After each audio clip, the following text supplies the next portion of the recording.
আসসালামু আলাইকুম। আজ আমি পড়ব বাড়ির নাম বৃষ্টি লেখা উপন্যাস পর্ব ৭। লেখনীতে সাবিকুন নাহার নিপা, পাঠে আমি মার্জিয়া। এই ঘটনায় জীবনে প্রথম বাবা বুবুকে মেরেছিল। এত মার মেরেছে যে তার প্রথমে জ্বর আর পরে টাইফয়েড হয়েছে, মাথার চুল ফেলে দিতে হয়েছে। বুবু সেই বছর আর স্কুলে যায়নি, খুব অসুস্থ ছিল, ঠিকঠাক খেতও না, কারোর সঙ্গে কথা বলতো না। আর ওদিকে হাবাগোবা আবির ভাই মাথায় আঘাত আঘাত পেয়ে ভালো হয়ে গেলেন। বুবুর সঙ্গে কথা বলতে এলেন ঠিকই, কিন্তু বুবু যখন কথা বলল না, তখন ভাবলেন কদিন রাগ করে বুবু ঠিক হয়ে যাবে, কিন্তু ঠিক হলো না। অনেক অনুনয় করেও কাজ হলো না। আবির ভাই ধৈর্যহারা হয়ে গেলেন, ঘোষণা দিলেন যে বুবু কথা না বললে সে এসএসসি পরীক্ষা দিবেন না। সত্যিই তাই হলো। সবাই খুব করে বুঝিয়েও কাজ হলো না। ওদিকে বুবুকেও বোঝানো হলো, কিন্তু সে তার মতোই কঠিন। এভাবে চলছে।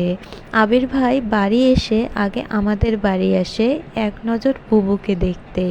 এই খবর সবার জানা।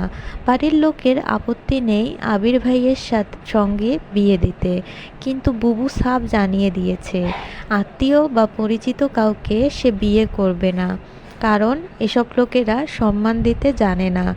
আপনি বড় মানুষ, বলুন এই ভুলটুকু কি সত্যিই ভুল? ছোটবেলায় না বুঝে তো অনেকেই অনেক কিছু বলে ফেলে। আবির ভাই সবসময়ই এমন, কথাবার্তায় লাগাম নেই। তাই বলে দেয়ালের এক পিঠ দেখলে তো হয় না। কারোর বিপদে আপদে সবার আগে যাকে পাওয়া যায় সে হলো ওই লোকটা। এই ভালো মানুষটা বুবুকে দেখলে টালমাটাল হয়ে যায়, চোখের ধরন পাল্টে যায়। নিচু গলায় যখন জিজ্ঞেস করে বৃষ্টি আমার কথা কিছু বলে, তখন আমার খুব মায়া হয়। আপনি আসবেন না, চিঠি লিখে জানাবেন যে বুবুকে পছন্দ হয়নি। বাড়ির লোকেরা তাতে একটু অসন্তুষ্ট হলেও মনে মনে খুশি হবে। এই বাড়ির লোকদের আপনি চিনেন না। আমি মামাবাড়ি বেড়াতে গেলে আমার পছন্দের শিম ভর্তাটা পর্যন্ত এরা খেতে পারে না। তারা কিভাবে সাত সমুদ্রের ওপারে মেয়েকে পাঠিয়ে থাকবে?